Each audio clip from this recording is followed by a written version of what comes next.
యేసయ్య నామంలో మీ అందరి మరి ఒకసారి వందనాలు తెలుపుకుంటూ, గత 4-5 వారం నుంచి మనం క్షమాపణం యొక్క రహస్యం ఏంటి అని మనం ధ్యానిస్తున్నాము. దీంట్లో చివరి అంటే పోయిన వారం వరకు మనం 3 అంశములు మనం క్షమించాలంటే, ఇతరులను మనం క్షమించాలంటే 3 అంశంలో మనం ధ్యానించాము. దాంట్లో మొదటి అంశం వచ్చేసి, ఇతరులు మనకు ఏదైతే హాని చేశారో, మనల్ని గాయపరిచారో ఆ సంఘటన ఏంటి, వాళ్ళు ఎవరు అనేది ముందు గుర్తించాలి, మనం తెలుసుకోవాలి. ఇది మొదటి అంశం అయితే, రెండవది అంశం ఆ సంఘటనను వాళ్ళను మన దేవుడి దగ్గర తీసుకొచ్చి ప్రార్థనలు పెట్టి మనం క్షమించమని అడగాలి అనేది రెండవది అంశం. మూడవది అంశం వచ్చేసి, ఇది అయిన తర్వాత దేవుని దగ్గర మన విధేయత చూపించాలి.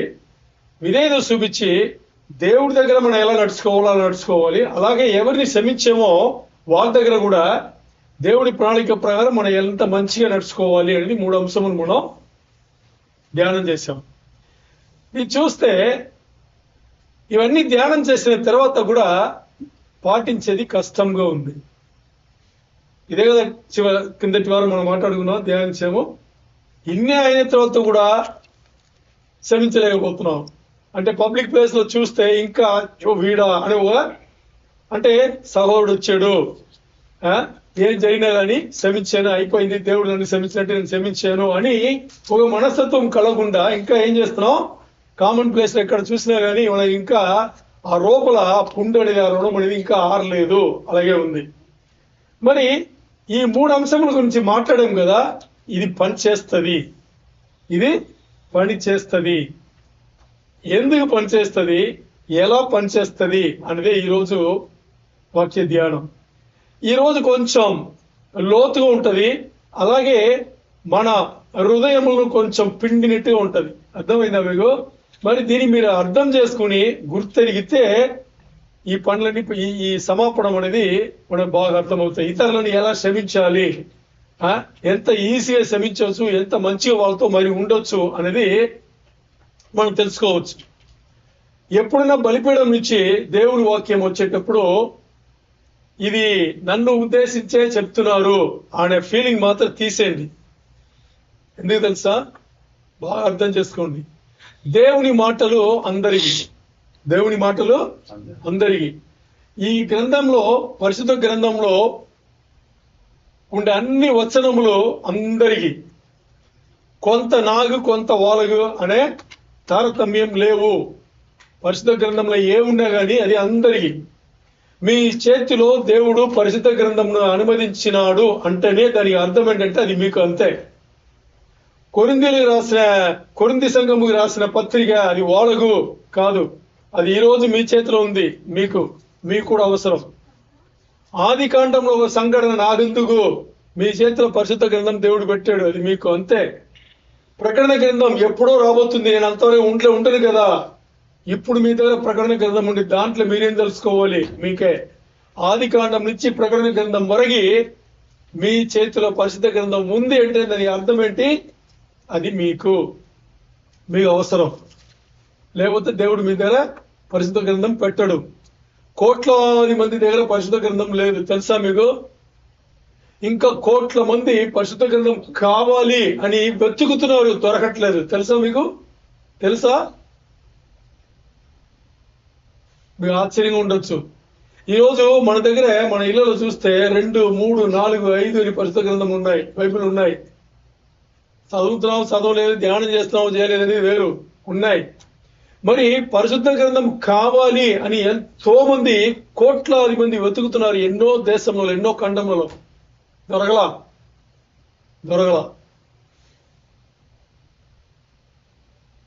మరి మన దగ్గర ఉంది, ఆలోచన చేయండి.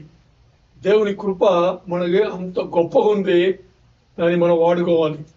సో గ్రంథం మన చేతిలో ఉందంటేనే అది అందరి. అందుకని ఎవరు ఒకరన్నా కానీ బలిపీఠం నుంచి ఉపదేశం వస్తుంటే ఇది నన్ను టార్గెట్ చేసి మాట్లాడుతున్నారు అని అనుకోవద్దు, ఇది అందరికీ. మొదట్లో ఏమని తెలుసా? ఎవరు ఉపదేశం చేస్తారో వాళ్ళకు. ఇక్కడి నుంచి ఉపదేశం దేవుడు నన్ను వాడుకున్నాడంటే ముందు నేను పాటించాలి. నేను పాటించకుండా నేను ఏదన్నా మాట్లాడితే అది మీ వరకు దేవుడు తీసుకురాడు. మీకు అర్థం కూడా కాదు. అర్థమైందా మీకు?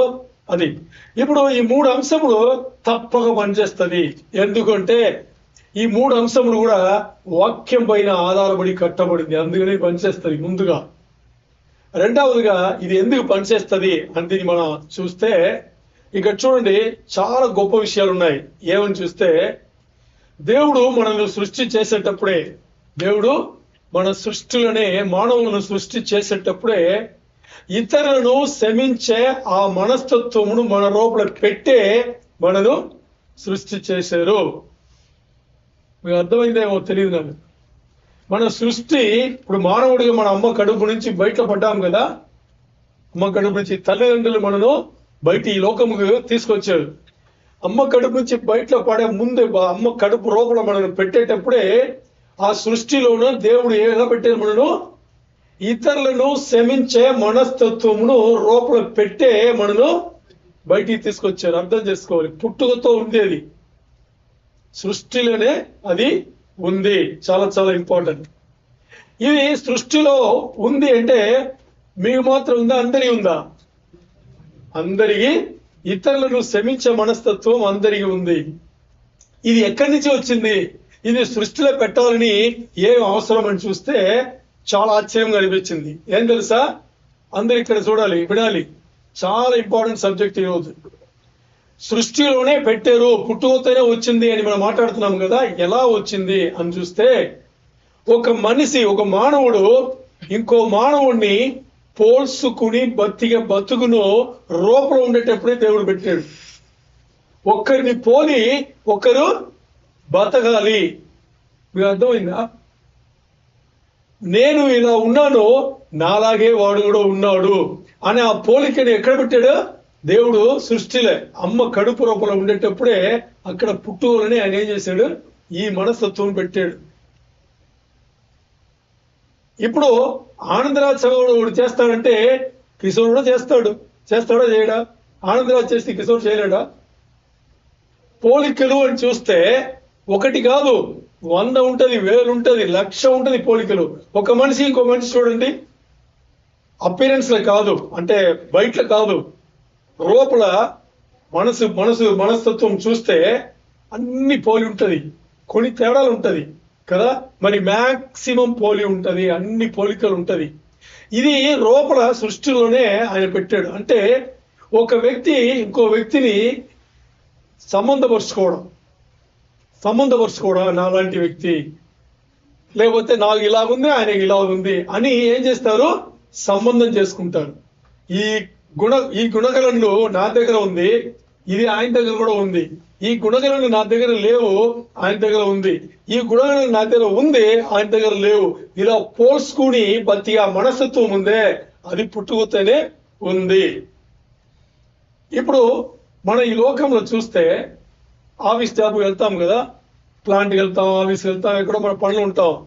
ఎవరిని ఒకరిని మొదటిసారి ఆ రోజు ఉదయం చూడగానే చిన్నగా నవ్వుతో ఏదో గ్రీటింగ్ చెప్తాం, గుడ్ మార్నింగ్ అంటాము, విశ్వాసం పెట్టండి, ప్రైజ్ ది లార్డ్ అంటే. ఎందుకు చెప్తున్నావు చెప్పండి? ఎందుకు చెప్తున్నావు తెలుసా? ఎందుకు చెప్తున్నావు అని? మనను పోలి వాడు ఉన్నాడా లేదా అని తెలుసుకోవడం. అంటే ఇప్పుడు లైట్ గా నవ్వుతూ గుడ్ మార్నింగ్ చెప్పామనుకోండి, వచ్చే వ్యక్తి మనం కొడతాడా? ఏమంటాడు? లైట్ నవ్వాలి. చాలా మంది నవ్వరులే, అది వేరు. లైట్ గా మనం నవ్వినట్టుగా, మనం బాగా నవ్వేమనుకోండి, వాడు కొంచెం నవ్వుతాడు. మనం కొంచెం ఎక్కువ ఉంటే కొంచెం తక్కువ నవ్వి చెప్తారా చెప్పరా? అంటే మనం ఒకటి చెప్పేటప్పుడు మనం చేసిన పని వాళ్ళు కూడా చేస్తారు. అది ఎందుకు చెప్తారని తెలుసా?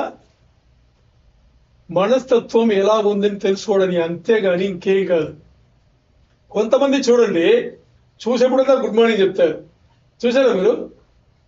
అది మనకు ఒకలాగా అనిపిస్తుంది. అలాగే చెప్పాలి. ఎందుకు చెప్పాలి అంటే, ఇప్పుడు మీరు వచ్చారు, ఎవరో వచ్చారు, మీరు వచ్చి నాకు గుడ్ మార్నింగ్ అంటున్నారు, నేనే చీపా అంటే మీకు ఎలా ఉంటుంది? నెక్స్ట్ టైం చెప్పరు కదా, నెక్స్ట్ టైం కూడా చెప్పాలి. ఎందుకు చెప్పాలి తెలుసా? చీపో అనేది నా మనస్తత్వం. మరి మీరు గుడ్ మార్నింగ్ నవ్వే కదా చెప్పారు. మీరేమైనా తప్పు చేశారా? తప్పు చేసింది నేను. నాకు మీరు గుడ్ మార్నింగ్ నవ్వి చెప్పారు, నేనేం చేశాను? అది చీపో అని వెళ్ళిపోయాను. తప్పు చేసింది నేనా మీరా? నేను. ఎందుకు చేస్తాననేది మీరు ఆలోచన చేస్తే మీరు ఇంకోసారి చెప్తారు. మీరు నేనెందుకు చేశాను అని మీరు ఆలోచన చేయకుండా నేను చెప్తే వాడు ఇలా అన్నాడు, నేను ఎందుకు చెప్పాలి ఇంకోసారి చెప్తే ఇంకోసారి ఆయన అంటాడు అని అనుకునే కదా. మీరెందుకు ఆయన జడ్జ్ చేస్తారు? నన్ను మీరెందుకు తీర్పు తీస్తారు? మీ పని మీరు చేసుకెళ్ళచ్చు కదా. మరి చెయ్యము మనం, అవన్నీ చెయ్యం. ఎందుకు? అలాంటి ఓ ముఖాన్ని అలాంటి మాటలు వినడానికి మన సిద్ధంగా లేదు కాబట్టి ఇంకోసారి చెప్పుడు చెప్పం అలాగా. మరి నార్మల్ మనుషులు ఎలా ఉంటారు అంటే గుడ్ మార్నింగ్ నవ్వుతూ చెప్తే బదులు కూడా గుడ్ మార్నింగ్ వస్తుంది. ఎంతో కోపం ఎదురు వ్యక్తికి ఉన్నా కానీ గుడ్ మార్నింగ్ మాత్రం కూడా చెప్పేసి వెళ్తాడు, నవ్వకుండా ఉండొచ్చు కదా. మరి చెప్తాడు. ఇది ఎందుకు ఈ అలవాటు వచ్చిందంటే మనస్తత్వం తెలుసుకోవడానికి వచ్చిన అలవాటు. ఇది ఉత్తగా రాలా, చూసేప్పుడంతా పలకరించడానికి కారణం అదే. ఇంకొంతమంది good morning, good afternoon, good evening చెప్పరు, నవ్వుతారు, చూసేప్పుడు లైట్ గా నవ్వుతారు. ఎందుకు అనేటప్పుడు మనస్తత్వం తెలుసుకోవడానికి. మీరు నవ్వితే మీ మనస్తత్వమును మీరు బయలుపరుస్తున్నారు, నేను బాగానే ఉన్నాను అని చెప్పేసి.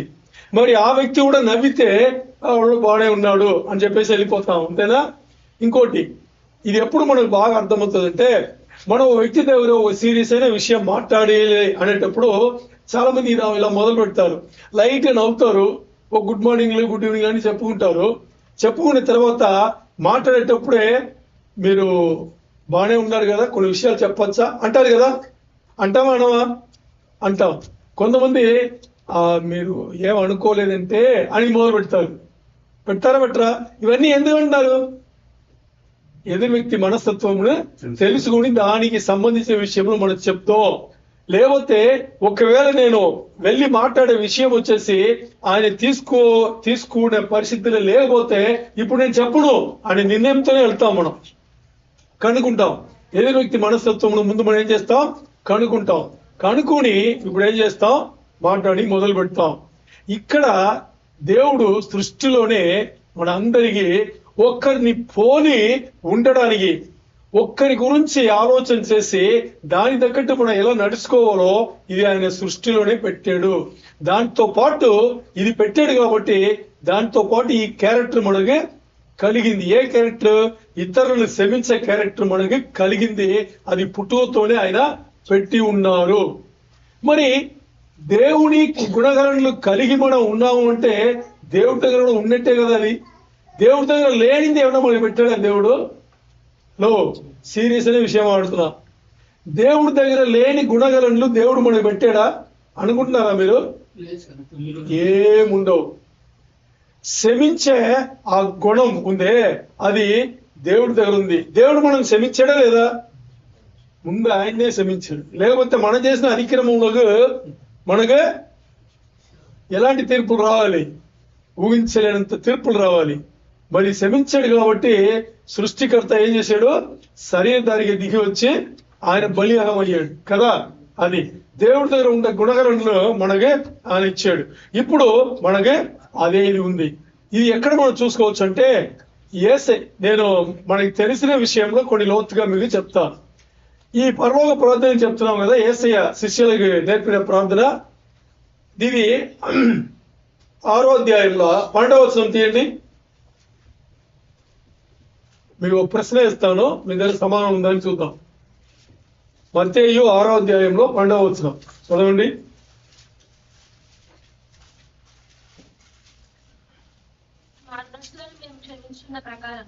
మా రుణస్థులను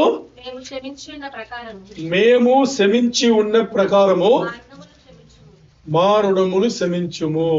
యాక్చువల్ తెలుగు తీసుకోకూడదు, ఎందుకంటే తెలుగులో ఏం చేస్తారంటే దాన్ని మార్చి రాశారు. ఏది ముందు రావాలో అది వెనకేసారు, ఏది వెనక్కి రావాలో దాన్ని ముందుగా వేశారు. అర్థమైందా? ఓకే. నార్మల్ గా హీబ్రూ బైబిల్లో కానీ లేకపోతే గ్రీక్ బైబిల్లో కానీ అది ఒరిజినల్ భాష కదా. దాంట్లో ఎలా ఉందంటే మీరు ఇప్పుడు చదివారు కదా, రెండవ చదివింది ముందు చదవండి, ముందు చదివింది రెండవ చదవండి. చదవండి. ఆపండి. మా రుణములు క్షమించుము. ఇంగ్లీష్ లో అదే ఉంది. And forgive us our trespasses, forgive us our debts, forgive us our sins అని ఉంది. ఇది ముందు ఉంది. తర్వాత ఏముంది ఇప్పుడు చదవండి మీరు.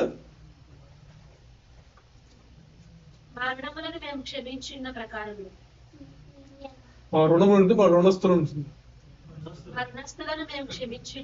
మా రుణస్తులను మేము క్షమించి ఉన్న ప్రకారము, ఇది రెండవది ఉంది. చూడండి, రెండు విషయాలు ఉన్నాయి. ముందు మన ఒరిజినల్ భాషలు తీసుకుంటే ముందు ఏముంది? మా రుణములను క్షమించుము అని ఉంది. ఎందుకు దీన్ని ముందు పెట్టారు ఒరిజినల్ భాషలో? మీరు ఎప్పుడు ఆలోచన చేశారా?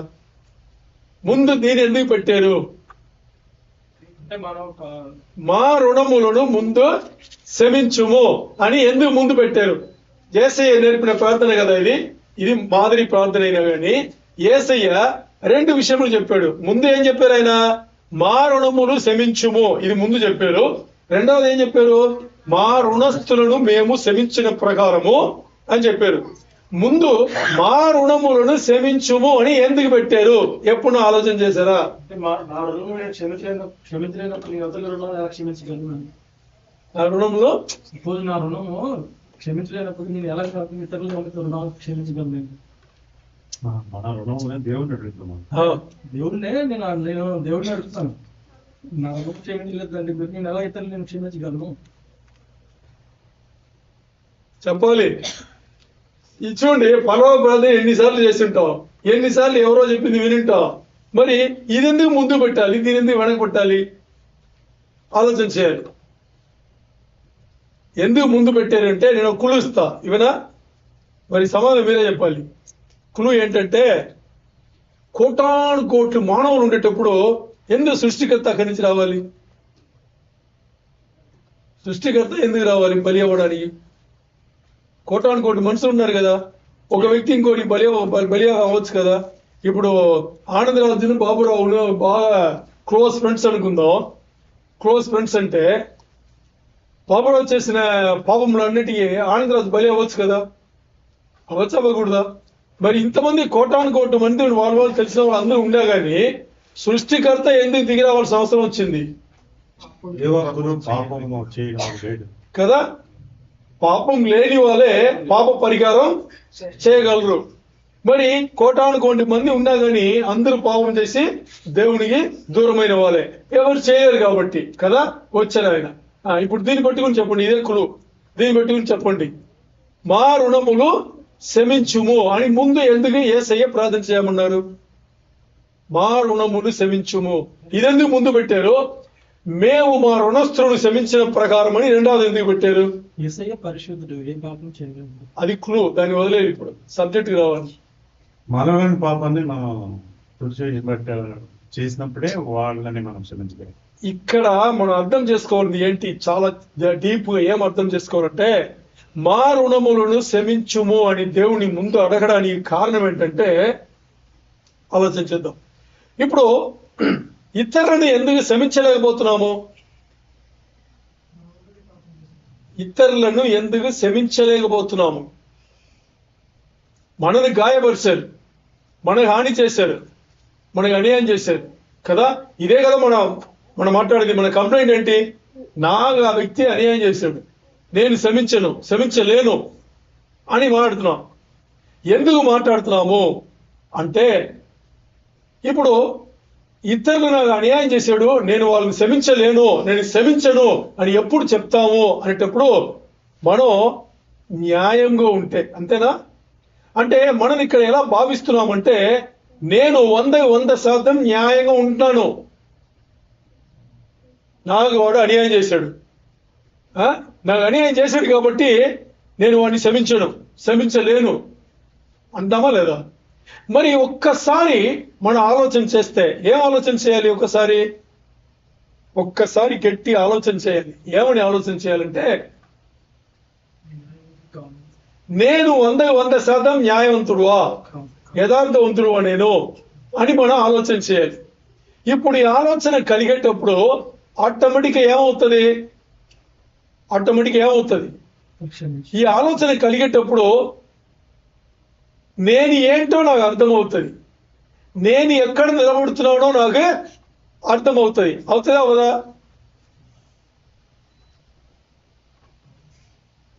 ఆలోచన చేయండి. ఇతరులను ఎందుకు శ్రమించలేకపోతున్నాను అంటే, నేను నా గురించి అనుకుంటున్నాను 100% నేను న్యాయవంతుడిని, నేను యథార్థవంతుడిని. 100% నేను యథార్థవంతుడిని, న్యాయవంతుడిని అంటే దేవుడు అమ్మను, దేవుడు అమ్మను. 100% యథార్థవంతుడు కానీ న్యాయవంతుడు కానీ ఒక్కరే ఒకరు వాక్యం చెప్తే దేవుడు ఒక్కరే. అంతేనా? దేవుడు ఒక్కరే. ఇప్పుడు నేను దేవుని స్థాయి వెళ్ళిపోయి నేను ఇతరులను వాళ్ళు పాపం చేశారు, నాకు అన్యాయం చేశారని చెప్పేసి నేను చూస్తుంటే నేను ఎలా క్షమించగలను? క్షమించలేను కదా. ఇప్పుడు వాళ్ళు క్షమించాలంటే నేను ముందు ఏం చేయాలి? నా రుణములను ఏంటి అని నేను చూడాలి. ఫస్ట్ క్షమించడం అడిగిన తర్వాత నేను చేసిన రుణములు ఏంటి, నేను ఎదురు వ్యక్తికి నేను చేసిన, ఇతరులకు నేను చేసిన రుణములు ఏంటి అని నేను తెలుసుకోవాలి. అది తెలుసుకోవాలంటే దేవుడు ముందు ఏం చేస్తున్నాడు? ముందు నీ రుణముల గురించి నువ్వు దేవుడితో డీల్స్ అయ్యి అంటున్నాడు. ఇంతవరకు మనం ఏం మాట్లాడుకున్నాము?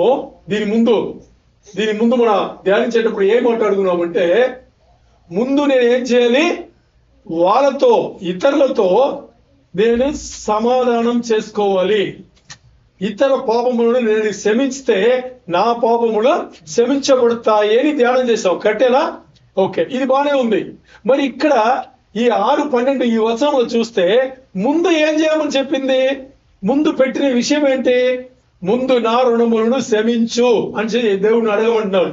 ఎందుకు అని చూస్తే, నా రుణములు, ఇక్కడ 2 విషయములు మాట్లాడుతున్నారు, బాగా అర్థం చేసుకోండి. 2 స్టేట్మెంట్లు ఉన్నాయి ఇక్కడ.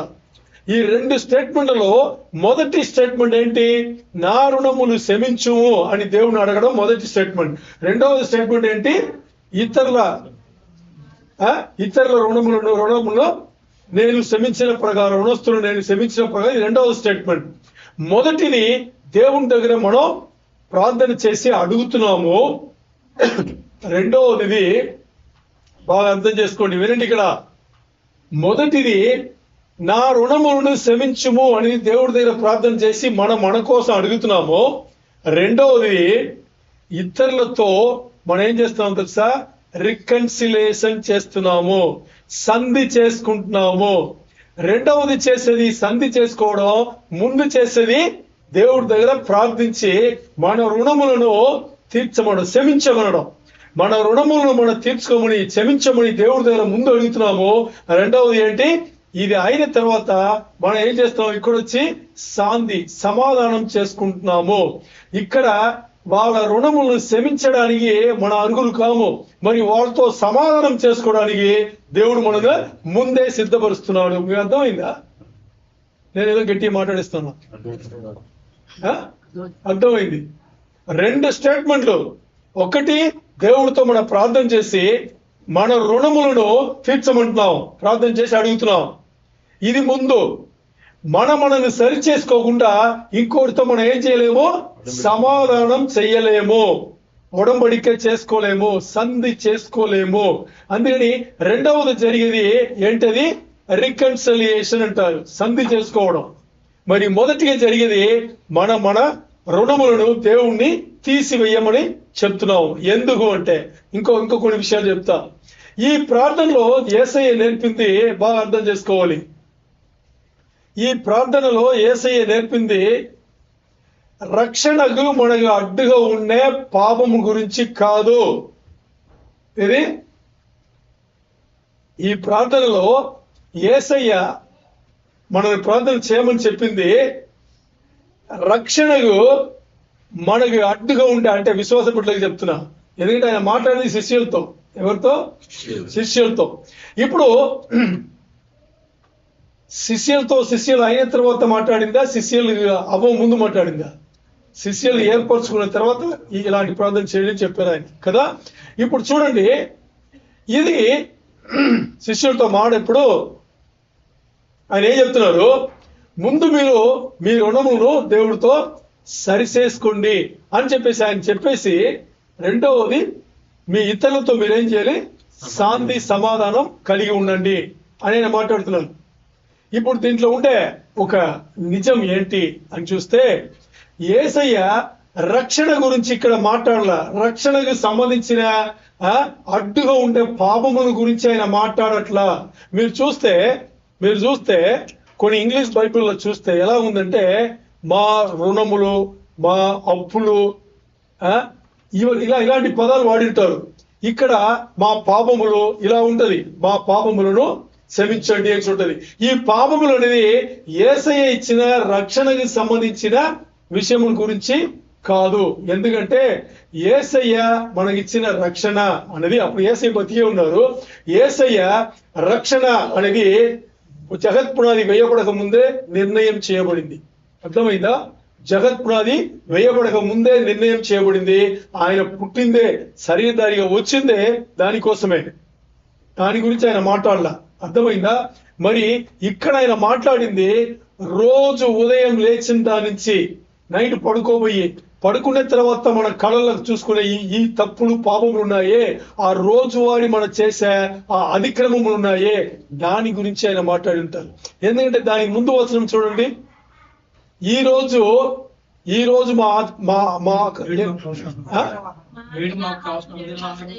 ఇంకోసారి చెప్పండి. మా అనుదిన ఆహారము ఇది చెప్పి దాని తర్వాత ఇది ఉంటది. ఎందుకంటే ఈ రోజు ఏదైతే ఇంకా అతిక్రమములు జరగబోతుందో నా జీవితంలో, దాని ఆ రుణములన్నీ నాకు తీర్చివేయము. ముందు దాన్ని తీర్చేస్తే నేనేం చేస్తాను, ముందు నేను నన్ను డీల్ చేస్తాను. ముందు నేనేం చేస్తాను, దేవుడితో నన్ను డీల్ చేసుకుని, నన్ను నేను సరిచేసుకుని, ఆ తర్వాత ఏం చేస్తాను, ఇతరులతో నేను సంధి చేసుకుంటాను, రికన్సిలేషన్ చేసుకుంటాను అని ఈ వచనం తేటగా మూల భాషల ఇలా చెప్పబడింది. ఇది మనం అర్థం చేసుకుంటే ఇతరులను క్షమించే దీంట్లో మన పెద్దగా ఆలోచన చెయ్యము. ఇతరులను క్షమించే దీంట్లో మనం పెద్దగా ఆలోచన చెయ్యము. ఎందుకంటే ఈ రోజు మన అంశం ఏంటంటే, నన్ను ఎలాగ నేను దేవునికి బయలుపరుచుకుంటున్నానో, నన్ను ఎలాగ నేను దేవుని ముందు కూర్చుని, దేవా ఇది నేను చేసిన విషయంలో నన్ను క్షమించు అని నేను అడిగి నేను ఆ స్థాయి తెలుసుకుంటే, ఇప్పుడు నేను ఏం చేయొచ్చు, నేను కూడా నాకు అన్యాయం చేసిన వాళ్ళలాగానే కదా ఉన్నాను. నేను తేడాగా ఉన్నానా? లేదే. నేను ఏదైతే రుణములు దేవునికి వ్యతిరేకించి చేశానో అదే పనే కదా వాళ్ళు నాకు వ్యతిరేకించి చేశారు. నేను చెయ్యనింది వాళ్ళు ఏం చేశారు, నేను చేసిందే నాలాంటిదే వాళ్ళు కూడా చేశారు. అందుకని నన్ను దేవుడు క్షమించేటప్పుడు నేను ఇతరులతో సంధి చేసుకునే దీంట్లో ఏమి తప్పు అని నేను పోల్చుకుంటాను. అర్థమైందా మీకు? నేనేం చేస్తాను, పోల్చుకుంటాను. నేను ఇలా పోల్చుకోలేదు అనేటప్పుడు ఇతరులను క్షమించే దీంట్లో నేను న్యాయం చేయలేను, నేను ఇతరులను క్షమించలేను. మీకు ఎంతమంది అర్థమైందేమో, కన్ఫ్యూజ్ చూస్తున్నారు.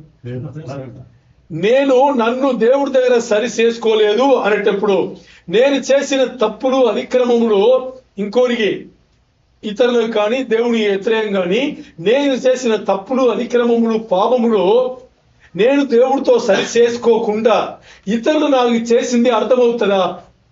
అర్థం కాదు. ఇప్పుడు నేను 100% నేను కరెక్ట్ ఉన్నాను, నేను న్యాయస్తుడు, నేను యథార్థవంతుడు అని అనుకుని ఇతరులను నేను శిక్షించాలని అనుకున్నాను. కానీ నా దగ్గర ఉన్న లోపములు నేను ఎరగలేదే. నా దగ్గర ఉన్న లోపములు ముందు నేను ఎరిగి దేవుని నేను ప్రార్థించాలి. ఏమని? నా రుణములను క్షమించుము. వాక్యం అదే చెప్పింది, నా రుణములను క్షమించుము. ఇది ముందు పెట్టడానికి కారణం కూడా, ముందు మనమే డీల్ చేసుకొని దేవుడితో డీల్ చేయాలి. దేవుడితో డీలింగ్ అయిన తర్వాత ఇప్పుడు మనకి ఒక న్యాయం దొరుకుతుంది. ఏమని న్యాయం దొరుకుతుంది? నేను ఇన్ని రుణములు చేస్తున్నా, నేను ఇన్ని చేసా, దేవునికి వ్యతిరేకించి ఇతరులకు వ్యతిరేకించి నేను ఇన్ని చేస్తున్నాను. మరి ఇప్పుడు నేను నా సహోదరి దగ్గర వచ్చేటప్పుడు నాకన్నా పెద్దగా ఏం చేశాడు, నేను చేసిన దానికన్నా పెద్దగా నా సహోదరుడు నాకు వ్యతిరేకించి ఏం చేశాడు అని ఆలోచన చేస్తే అది ఏమి కాదు. లేకపోతే సహోదరుడు మనగా వ్యతిరేకించి చేసిన దానికన్నా మనం చేసింది ఇంకా పెద్దగా ఉంటే క్షమించమా? క్షమిస్తాము. అందుకని యేసయ్య శిష్యులకు ప్రార్థన నేర్పించేటప్పుడు ముందు దేని పెట్టారు? నువ్వు నిన్ను డీల్ చేసుకో. ఇప్పుడు పట్టబడిన వ్యభిచారంలో పట్టబడిన స్త్రీ వచ్చినప్పుడు యేసయ్య అక్కడ కూడా ఏం చెప్పారు? ఆయన మీలో ఎవడు పాపం ఎరగని వాడో మొదటి రాయి ఇసిరండి అన్నాడా లేదా? ముందు ఆయన ఏం చెప్పన్నాడు? మొదటి రాయి ఇసిరేసి మీలో పాపం లేని వాళ్ళు న్యాయం చెప్పండి అని అన్నాడా? అనలా. ముందు ఏం చెప్పాడు ఆయన? మీలో ఎవరికి పాపం లేదో అని వాళ్ళ ఆత్మను వాళ్ళు పరిశోధన చేసేట్టుగా సమయం ఇచ్చాడు. యేసయ్య సమయం ఇచ్చాడు. మరి వాళ్ళ ఆత్మ పరిశీలన చేసిన తర్వాత ఒక్కడి మిగిలాడు అక్కడ? మిగల్లా. ఇప్పుడు మనం మాట్లాడిన 3 అంశంలో రెండవ అంశం ఏంటి? యేసయ్య దగ్గర ఆ సంకటన ఆ వ్యక్తిని తీసుకొచ్చి ప్రార్థన చేసి ఏం చెప్తాం? దేవా నాకు అన్యాయం చేశాడు, ఏంటి శిక్షించు అని అడగల కదా. ఇప్పుడు అడగలమా? అడగలేము. ఎందుకు అడగలేము? ఇక్కడ ప్రార్థన వచ్చి కూర్చునేప్పుడు దేవుడు ముందు 6:12 ద్వారా ఏం మాట్లాడుతున్నాడు? నువ్వు నిన్ను ముందు డీల్ చేయి, నాతో సంధి చేసుకుంటాడు. ముందు నువ్వు ఏ స్థాయిలో ఉన్నావో దాన్ని చూసుకుని నాతో నువ్వు సమాధానం చేసుకునే తర్వాత ఇతరులు అంటే నీ సహోదరులు నీ పట్ల వాళ్ళు అన్యాయం చేస్తారా లేదా అనేది నీకు బాగా అర్థమవుతుంది. అందుకని ఈ వచనమును ముందు పెట్టారు. ఈ వచనంలో 2 స్టేట్మెంట్ల ముందు పెట్టింది మనం దేవుడితో ముందు చేసుకోవాలి, తర్వాత మన సహోదరులతో సంధి చేసుకోవాలనేది అలా పెట్టారనమాట. ఇది ఎందుకు అనేది మీకు ఉదాహరణతో చెప్తా. ఉదాహరణ ఏంటంటే జ్యూరీ కమిటీని విన్నారా? ఎప్పుడున్నా జ్యూరీ కమిటీ విన్నారా? ఏంటది జ్యూరీ కమిటీ? చెప్పండి, మీకు తోచిందని చెప్పొచ్చు, తప్పు కాదు.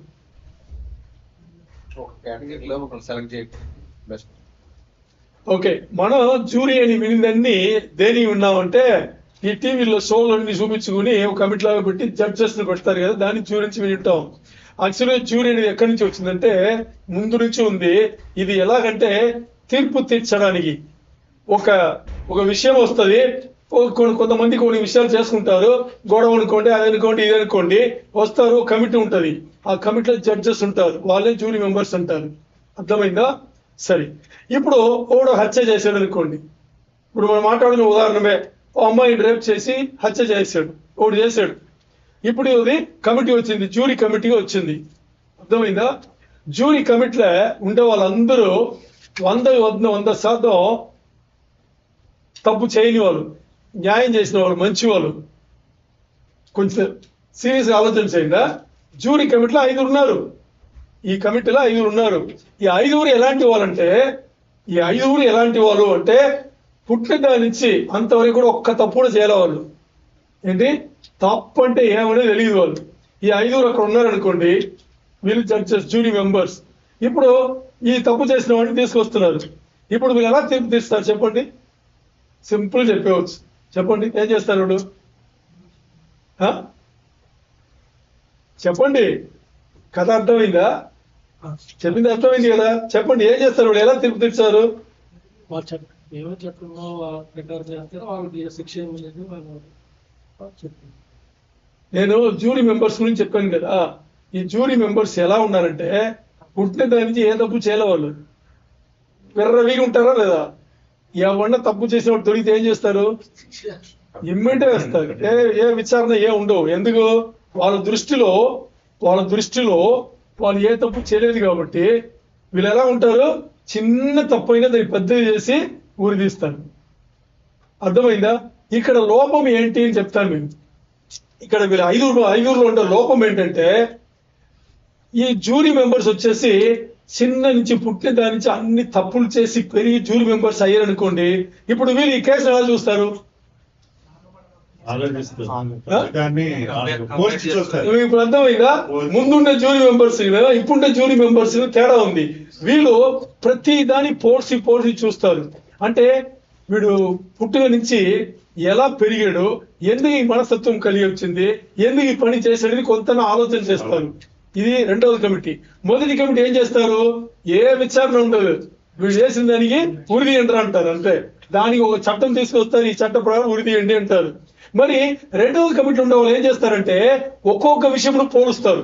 పోల్చి మాట్లాడి చివరికి వచ్చేటప్పుడు ఈ చట్టం ప్రకారం వీళ్ళు చేసింది తప్పే అయినా ఎందుకు చేశాడు అని ఇంకో చట్టం తీసుకొస్తారు. ఇందువల్ల చేశాడు, దీనికి ఇంకా న్యాయం చేస్తాడని ఇంకో చట్టం తీసుకొచ్చి అందుకోసం వీడికి 2 సంవత్సరంలో జైలు శిక్ష వేసి ఒక 5,000 కట్టమని చెప్పేసి అలా వస్తుంది. తీర్పు తేడా ఉందా లేదా అంటే ఇక్కడ జరిగిన విషయం ఏంటంటే పోల్చుకుంటారు. ఎవరు పోల్చుకుంటారు ఆలోచన చేయాలి. ఎవరు పోల్చుకుంటారంటే అలాంటి మనస్తత్వం ఎవరు కలిగి ఉన్నారో వాళ్ళు పోల్చుకుంటారు. ఇప్పుడు 6:12 చెప్పినట్టుగా నువ్వు ముందు నిన్ను డీల్ చేసుకుని దేవుడి దగ్గర నువ్వు సమాధానం పొందలేదంటే నీ సహోదరుడు నీకు చేసిన అన్యాయం నీకు ఎలా అర్థమవుతుంది? ఇప్పుడు మీకు అర్థమైందా? అర్థమైంది. అది చాలా చాలా ఇంపార్టెంట్. ఫస్ట్ ఇక్కడ మనం పోల్చుకుని చూడాలి. ఏం పోల్చుకోవాలి? ముందు నన్ను పోల్చుకోవాలి. నేనేంటి, నా జీవితంలో నేను ఏమేమి చేస్తున్నా, ఏమేమి రుణములు నేను దేవునికి వ్యతిరేకించి చేశాను, ఏమేమి రుణములు నేను ఏం చేశాను ఇతరులకు చేశాను అని దీంట్లో నేను సరిగ్గా ఉంటే ఇప్పుడు నా ఎదురు వ్యక్తి, నా సహోదరుడు కానీ సహోదరి కానీ తల్లిదండ్రులు కానీ మామయ్య అత్తలు కానీ లేకపోతే కోడలు కానీ వాళ్ళు కానీ ఎవరు చేసినా కానీ ముందు నన్ను చూసుకుంటే నేను వీళ్ళని సరిగ్గా చూడగలను, అప్పుడు నేను పోల్చి చూసుకోగలను. అందుకని ఈ 3 అంశములు మనం దీని ముందు మాట్లాడాం కదా, అది పని చేస్తుంది. ఎందుకు మత్తయి 6:12 యేసయ్య దీని ముందు పెట్టి వెనకాల దాన్ని పెట్టారంటే ఇది పని చేస్తుంది. ఈ 3 అంశంలో ప్రాసెస్ వచ్చేసి మనకి పని చేస్తుంది, మన ఇతరులను క్షమిస్తాము. ఓకే, మీకు ఇంకో ఉదాహరణ చెప్తా. ఏం ఉదాహరణ తెలుసా? మనకి తెలిసిన కథనే, దాంట్లో లోతు ఓ విషయం చెప్తాను, దాని మాత్రం చెప్తాను. మరి కథని చదవాల్సిందే. 2 సమూయేలు 12వ అధ్యాయంలో మొదటి 12 వచనంలో తెలుగులో మైక్ తీసుకుని చదవండి. ఈ కథ అందరికీ అర్థం అవ్వాలి. 2 సమూయేలు 12వ అధ్యాయంలో మొదటి 12 వచనములు 1 నుంచి 12 వచనములు. ఈ కథ అందరికీ తెలుసు. దావీదు బత్షెబా తెలుసు కదా. చదవండి, 12 వచనములు చదవండి. దీనికి ఒక నిత్యం చెప్పి మీకు మూవ్ అవుతాం. కావున కంటిన్యూ మైక్ ఆన్ చేశారా? పైన చదవండి కంటిన్యూ. అందరు వినండి. అతడు వచ్చి దావీదుతో ఇట్లనెను, ఒకనొక పట్టణమందు 2 మనుషులు ఉండిరి. ఒకడు ఐశ్వర్యవంతుడు, ఒకడు దరిద్రుడు. ఐశ్వర్యవంతునికి విస్తారమైన గొర్రెలను గొడ్డులు కలిగి ఉండెను. అయితే ఆ దరిద్రునికి తాను కొనుక్కొనిన ఒక చిన్న ఆడుగొర్రె పిల్ల తప్ప ఏమీ లేకపోయాను. వాడు దానిని పెంచుకొనుచుండగా అది వారి యొద్దను వారి బిడ్డల యొద్దను ఉండి తిరిగి వారి చేతి ముద్దను తినుచు, వారి గిన్నెలన్నీ త్రాగుచు, వారి కౌగిట పండుకొనుచు వారికి కుమార్తె వలె ఉండెను. అట్లుండగా మార్గస్థుడొకడు ఐశ్వర్యవంతుని యొద్దకు వచ్చెను. అతడు తన యొద్దకు వచ్చిన మార్గస్థునికి ఆయత్తము చేయుటకు తన గొర్రెల్లో గాని దేనిని ముట్టనల్లగా ఆ దరిద్రుని గొర్రె పిల్లని పట్టుకొని తన యొద్దకు వచ్చిన వానికి ఆయత్తము చేశాను. దావీదు ఈ మాట విని ఆ మనుషుని మీద బహుగా కోపించుకొని యెహోవా జీవముతోడు నిశ్చయముగా ఈ కార్యం చేసిన వాడు మరణపాత్రుడు. వాడు కనికరము లేక ఈ కార్యం చేసిన గనుక ఆ గొర్రెపెన్నుకు ప్రతిగా 4 గొర్రెపెన్నులు ఇవ్వనని నాతానుతో అనెను. నాతాను దావీదును చూచి, ఆ మనుషుడవు నీవే, ఇశ్రాయేలుల దేవుడైన యెహోవా సెలవిచ్చినదేమనగా, ఇశ్రాయేలుల మీద నేను నిన్ను రాజుగా పట్టాభిషేకం చేసి సౌలు చేతిలో నుండి నిన్ను విడిపించి నీ యజమాని నగరిని నీకు అనుగ్రహించి నీ యజమాని స్త్రీలను నీ కౌగిట చేర్చి ఇశ్రాయేలు వారిని యూదా వారిని నీకు అప్పగించి నీ చాలదని నీ వనుకున్న ఎడల నేను మరి ఎక్కువగా నీకు ఇచ్చి ఉండను. నీవు యెహోవా మాటను తృణీకరించి ఆయన దృష్టికి చెడుతనం చేసివేమి. హిత్తీయుడకు ఊరియాను కత్తి చేత చంపించి అతని భార్యను నీకు భార్య అగ్రసులుగా నీవు పట్టుకొని ఉన్నావు. అమ్మోని అతను చంపించింది కదా. నీవు నన్ను లక్ష్యము చేయక హిత్తీయుడకు ఊరియా భార్యను నీకు భార్య అన్నట్లు తీసుకున్నందున నీ ఇంటి వారికి సదాకాలం యుద్ధం కలుగును. నా మాట ఆలకించుము. యెహోవానకు నేనే సెలవిచ్చినదేమనగా, నీ ఇంటి వారి మూలముననే నేను నీకు అపాయం పుట్టించెను. నీవు చూచుండగా నేను నీ భార్యని తీసి నీ చేరేవానికి అప్పగించెదను. పగటియందు వాడు వారితో సైనించును. నీవు ఈ కార్యం రహస్యంగా చేస్తే గాని ఇశ్రాయేలందరూ చూచుండగా పగటియందే నేను చెప్పిన దాన్ని చేతును అనేది. ఆమేన్. మీ కథ తెలుసు కదా, తెలుసా చెప్పాలా? నేను అక్కడిక్కడ టచ్ చేస్తాను. యుద్ధముకు వెళ్ళాలి. ముందు రోజుల్లో రాజులు యుద్ధముకు వెళ్తారు. యుద్ధముకు వెళ్ళి ముందు ఉండేది రాజులే. ఇప్పుడు దావీదు యుద్ధముకు వెళ్ళాలి, యుద్ధముకు వెళ్ళకుండా ఏం చేశాడంటే తన ప్యాలెస్ తెలుగులో ఏమంటారు?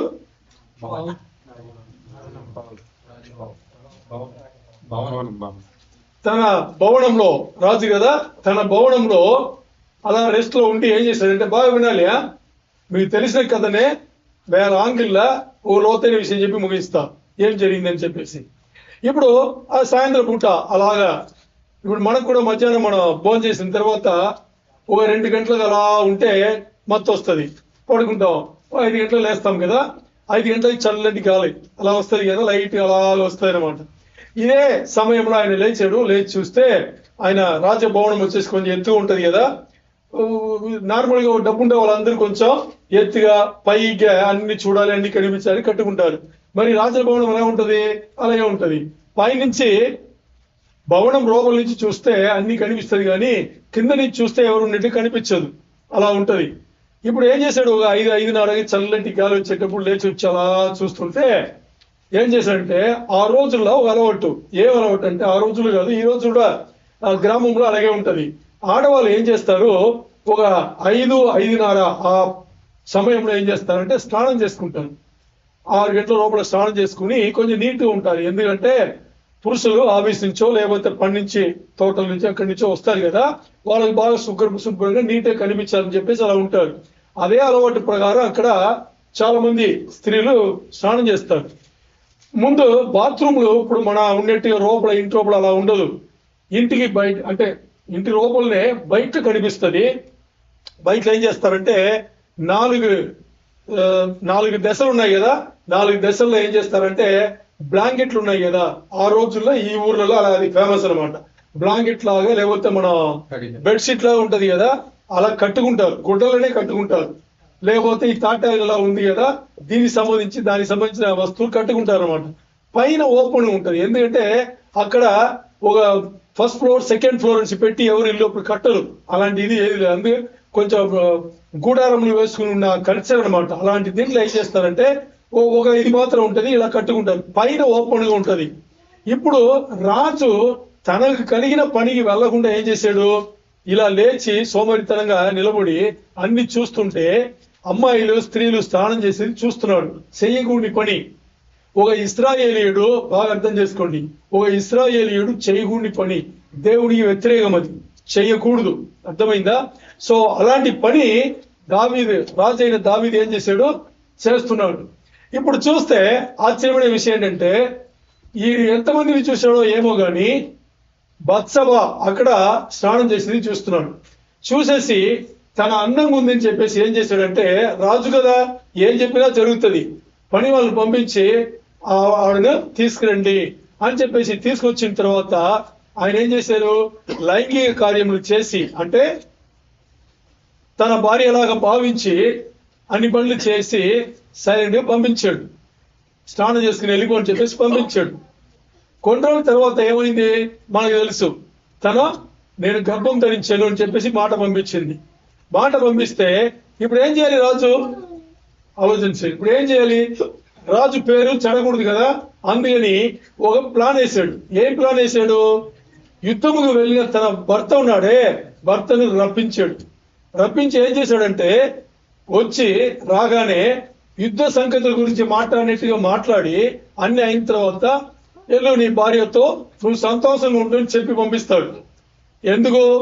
ఎందుకంటే భార్యతో సంతోషంగా ఉంటే ఇప్పుడు పుట్టబోయే బిడ్డ వాడి బిడ్డ అయిపోతాడు అని ఒక దురాలోచన. చేయకూడదు కదా, చేసి పంపించాడు. మరి ఈ భర్త పేరు, వత్సవ భర్త పేరు ఉరయ ఎవరు తెలుసా, హిత్తీయుడు, ఇశ్రాయేలీయుడు కాదు. ఇప్పుడు దేవుడు ఒకవేళ ఇశ్రాయేలు స్త్రీతో నువ్వేనా చేసినా గానీ దాంట్లో శిక్ష ఉంటది. మరి నువ్వు చేసిన పని ఏంటంటే దేవునికి అస్సలు వ్యతిరేకమైన పని. హిత్తీయుడు ఇంకోరి భార్యను అలా చేస్తే పెద్ద తప్పు, అది దేవుని దృష్టి అసలు ఇశ్రాయేలు స్త్రీ అయినావే, భర్త అయిన తర్వాత చేసేది చాలా పెద్ద తప్పు, దేవుడు ఒప్పుకోడు. మరి ఇప్పుడు హిత్తీయుడు ఇంకోని భార్యని ఇలా చేసాడు కాబట్టి ఏమైంది, ఇప్పుడు దీన్ని కప్పివేయాలని చెప్పేసి మందులు గిందులు అన్ని పోసి పంపిస్తాడు. మరి వీడు హిత్తీయుడైనా కానీ వీడు ఎలాంటి వాడంటే, నా వాళ్ళందరూ యుద్ధ రంగంలో ఉన్నారు, నేను ఎలా నా భార్యతో సంతోషంగా ఉండాలని ఇంటికి వెళ్ళడు. ప్యాలెస్ రాజభవనంలో పడుకుని వాడు మస్ట్ రోజు రాజుని గెలుస్తాడు. అప్పుడు తెలిసిపోతే వీడు వెళ్ళలేదని ఇంకోసారి ట్రై చేస్తాడు, మరి వెళ్ళడు. ఇలా 3 సార్లు ట్రై చేస్తే గాని ఉరియా వెళ్ళడు. అర్థమైందా? ఇప్పుడు ఏం చేయాలి? దొరికిపోయాడు కదా, ఇప్పుడు ఏం చేయాలి? ఉరియా మడి యుద్ధ రంగం వెళ్ళిపోయాడు. ఇప్పుడు దీన్ని ఏదో ఒకటి చేసి కప్పాలి. ఏం చేశాడు తెలుసా? ఉరియా వెళ్ళేటప్పుడు వాడి దగ్గరనే ఒక లెటర్ ఇచ్చి పంపించాడు. లెటర్ ఇచ్చి పంపించి ఏం చేశాడు తెలుసా? వీని యుద్ధంలో ముందు నిలబడి చంపేయండి అన్నాడు. ఎవరు? దావీదు. అర్థమైందా మీకు? సరే, అలాగే జరిగింది, చంపేశారు.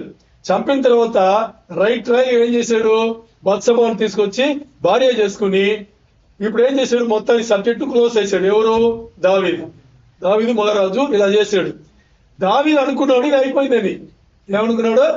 కథ దీంతో అయిపోయింది అని చెప్పేసి అనుకుని సైలెంట్ అయిపోయాడు. మరి దావీదు ఊరు వాళ్ళందరినీ కప్పేవచ్చు కథతో పాటు పోల్చి ఇప్పుడు దావీదు మంచివాడు అయ్యాడు. ఏమని? భర్త యుద్ధంలో పోయాడు, దావీదు జీవితం ఇచ్చాడు అని చెప్పేసి మంచి పేరుతో ఉన్నాడు. మరి దేవుడికి సరే, ఇప్పుడు ఏమన్నాడు? దేవుడు ఏం చేశారు? నాతానని ప్రవక్తని పంపించి కథ చెప్పమన్నాడు. అదే ఇప్పుడు చదివింది. ఏం కథ చెప్పమన్నాడు? ఒక ఊర్లో అని మొదలుపెట్టాడు అన్నమాట. మొదలుపెట్టి ఇలా 2 కుటుంబాలు ఉంటే ఒకటి పేదవాడు అవన్నీ చెప్పి వాడి మేకంటారు, గొర్రె అంటారు. గొర్రెనది గొర్రెని వీడు చంపే ఎవరో గొర్రెని చంపితే దావీదుకి రక్తం అలా బాయిలో చేయొచ్చేవాడు. వాడు ఎవడైనా కానీ వాడు తీసుకొచ్చి ఉరిదీయాలని కోపం వస్తుంది. అప్పుడు నాతను ఏమన్నాడు? దావీదే నువ్వే అన్నాడు. అర్థమైందా? ఓకే, ఇంతవరకు మీకు తెలుసు కదా. ఇప్పుడు మీకు తెలియని చెప్తా. ఇంతవరకు మీకు తెలుసు కానీ ఆ తర్వాత దావీదు ఏం చేశాడు తెలుసా మీకు? దావీదు ఏం చేశాడు? 13వ వచనం చదవండి. 13 12వ అధ్యాయంలో నేను పాపము చేస్తుందని దావీదు నాతానుతో అనగా ఆపండి. నేను ఓకే, ఇక్కడ నాతాన్తో ఎందుకు కప్పలేదు? హలో, నాతాన్తో ఎందుకు దేవుడు కప్పివేయలేదు? అలా కాదు, ఇది కాదు, అది వేరు, ఇది వేరు అని దావీదు ఎందుకు చెప్పలా? ఎప్పుడు ఆలోచన చేశారా? చూడండి, ఇప్పుడు కథని చెప్పాడు ఆయన. కథ చెప్తే నాతాన్ చెప్పింది కథ చెప్పిన వెంటనే కథ వచ్చేటప్పుడే దావీదు కోపం వచ్చింది. ఏమని కోపం వచ్చింది? కథలో ఉండేది గొర్రె పిల్ల. కథలో ఉండేది ఏంటి? చెప్పింది గొర్రె పిల్ల. మోసం చేసింది గొర్రె పిల్లను దొంగిలించి వాడు ఏం చేశాడు? చంపాడు. దొంగిలించింది మోసం చేశాడు. మరి దావీదు నిజ జీవితంలో దేని దొంగిలించాడు? ఇంకోటి భార్యను. ఎవరు చెప్పారు? ఇంకోటి భర్తను. అంటే గొర్రె పిల్లడికి నీకు అంత కోపం వస్తే నువ్వు చెప్పింది, నువ్వు దొంగిలించింది ఇంకోటి భార్యను, నువ్వు చంపింది మనిషిని. దేవుడు వదులుతాడా? దావీదు నువ్వే అన్నాడు నాతాను. ఇప్పుడు దావీదు ఏమన్నా మార్గం ఉందా మార్చి మాట్లాడడానికి, కప్పడానికి? ఏమైనా మార్గం ఉందా? ఏమీ లేదు. ఈరోజు దేవుడు మీతో అదే మాట్లాడుతున్నాడు. ఏం మాట్లాడుతున్నాడు? దావీదు అక్కడ తన హృదయమును పరిశీలన చేశాడు. చేయడానికి దేవుడు ఒక వాతావరణం కల్పించాడు. అంతేనా? ఈ రోజు మన జీవితంలో కూడా ఇతరులను నేను క్షమించలేను అని వీగి మనం ఉన్నామే. అప్పుడు నువ్వు ఏమేమి తప్పులు చేసావు అని నువ్వు డీల్ చేసావా? దావీదు డీల్ అయ్యాడు. దావీదు ఏం కప్పి వేసినా గాని మరి దేవుడి దగ్గర నుంచి ప్రవక్త వచ్చి మాట్లాడేటప్పుడు ఆటోమేటిక్ గా ఏమన్నాడు? వెంటనే ఒప్పుకున్నాడు, నేను తప్పు చేశాను. మరి ఈ 3 అంశములలో నువ్వు దేవుడి దగ్గర నీకెవరో అన్యాయం చేశానని చెప్పేసి దేవుడి దగ్గర ప్రార్థన చేసి, దేవా వీడు నాకు అన్యాయం చేశాడు, నేను క్షమించలేకపోతున్నాను నువ్వు ఏడుస్తున్నావే, మరి నువ్వేం చేసావనేది నువ్వు నేను తెలిసేసుకుంటే అప్పుడు నీకు తెలుస్తుంది వాడు చేసింది నీకు ఏమి కాదనేది. నువ్వు నీ తప్పు నువ్వు తెలుసుకుంటావు, నువ్వు వాళ్ళు చాలా తేలికగా క్షమిస్తావు. అర్థమైందా మీకు? అది మనకి అర్థం అవ్వాలి. అందుకని ఈ ప్రాసెస్ పనిచేస్తుంది. ఏ ప్రాసెస్? 3 అంశములు చూసామే మనం. ఈ 3 అంశంలో ప్రాసెస్ పని చేస్తుంది. ఎందుకంటే ఈ పని మనం చేయాలి. మత్తయి 6:12 ముందు ఎందుకు దేవుడు నువ్వు డీల్ చేయని చెప్పాడంటే, నువ్వు నిన్ను డీల్ చేస్తే ఈ ప్రాసెస్ పనిచేస్తుంది. ఎందుకంటే నువ్వు నిన్ను హానెస్ట్ డీల్ చేయాలి, అలాగే నీ సహోదరుడు కూడా నువ్వు డీల్ చేసేటప్పుడు అక్కడ పనిచేస్తుంది.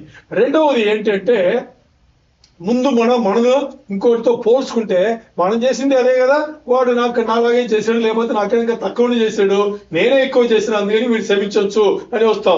రెండవది వచ్చేసి ఈ ప్రాసెస్ జరుగుతుందని చెప్పడానికి ఓ ముఖ్యమైన కారణం, రెండవ కారణం ఏంటంటే, ఎవరు కూడా వేషధారిగా ఉండడానికి ఇష్టపడ్డారు. ఎలాగా అంటే ఒకడు దొంగగా ఉండడానికి ఇష్టపడతాడంట. ఏంటి? దొంగగా ఉండడానికి ఇష్టపడతాడంట, విభచారిగా ఉండడానికి ఇష్టపడతాడంట, తప్పుడు జీవితం జీవించడానికి ఇష్టపడతాడంట. మరి అలాంటి వాళ్ళు కూడా సొంత భార్యను వచ్చేసి మోసం చేయడానికి, వాళ్ళ కంటెలుగా తొడి ఆడవాళ్ళందరితో భార్యతో చేసినట్టు చేయాలని అనుకుంటాడు అంట.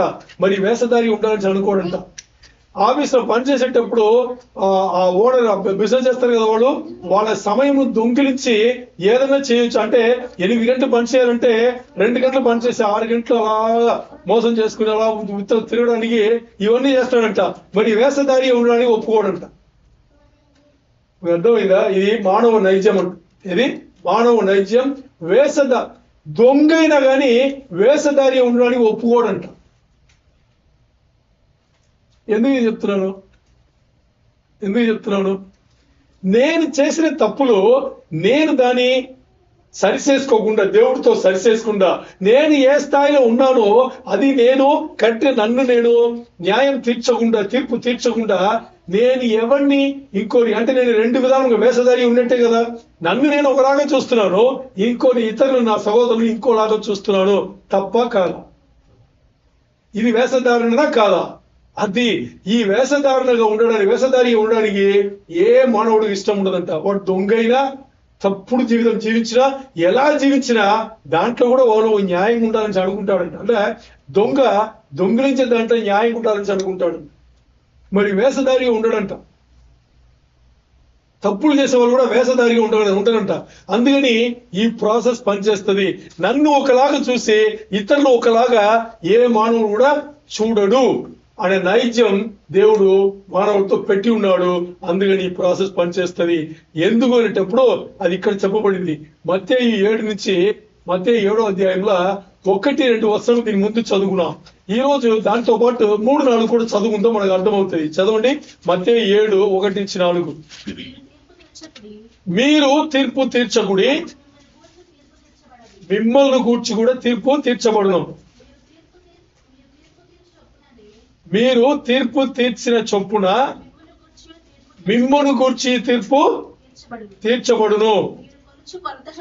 మీరు కొలత చొప్పునే మీరును కొలవబడును. దీని ముందు వరే చూసుకున్నాం. ఈ రోజు 3-4 చదవండి. చూసారా?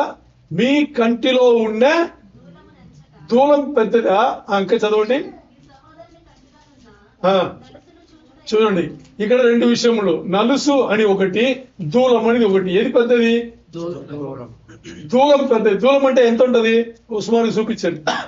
పెద్దది కదా, చాలా పెద్దది.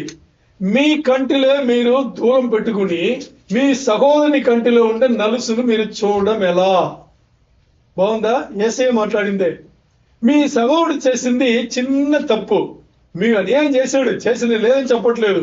మీ సహోదరుడు మీ పట్ల చేసిన అన్యాయం నలుసు లాంటిది, చిన్న డస్ట్ లాంటిది. మరి మీరు మీ జీవితంలో మీరు చేసిన తప్పులు దూలం లాంటిది. దూలమేనా? దూలం అంటే చాలా పెద్దది.